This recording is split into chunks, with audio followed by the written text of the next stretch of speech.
Some towns forget their past, some bury it.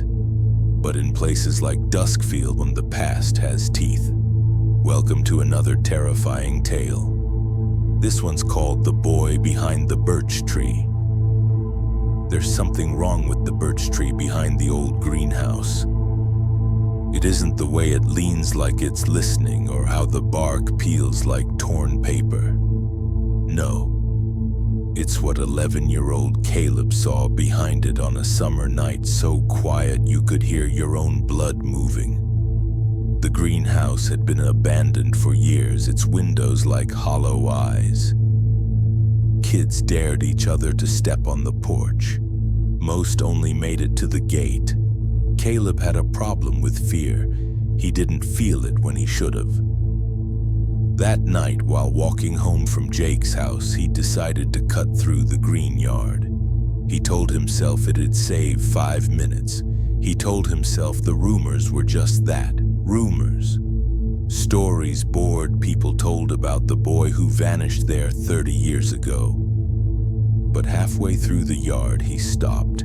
There was someone behind the birch, not standing, not crouched, hanging.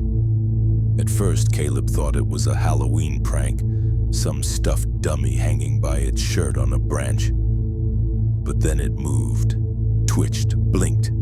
It was a boy, pale, wearing a shirt too old for today. Watching him, Caleb froze.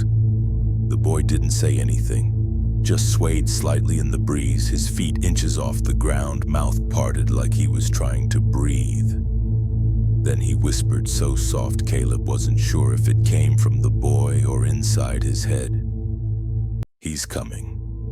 Caleb ran, all the way home, all the way up to his room where he locked the door and shoved his desk against it. He didn't sleep that night.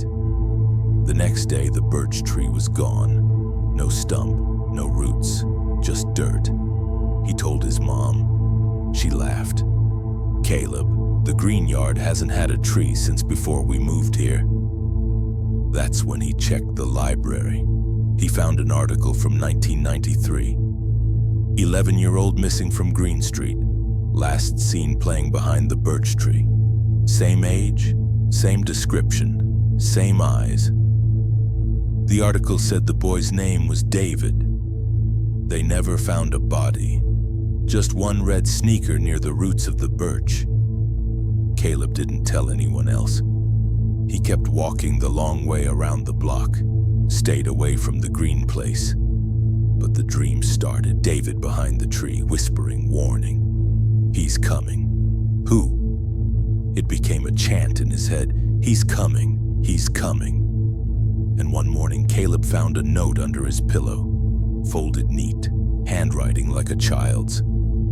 "He's here." His parents thought he was sleepwalking, but Caleb knew. Something followed him home. At night, he'd hear footsteps on the roof, a faint scraping on the window like nails or claws.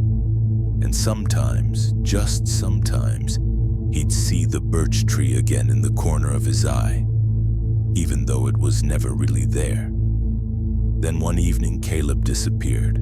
No broken window, no open door. Just his red sneaker on the floor by the bed. They never found him. A week later, someone saw a tree behind the greenhouse again.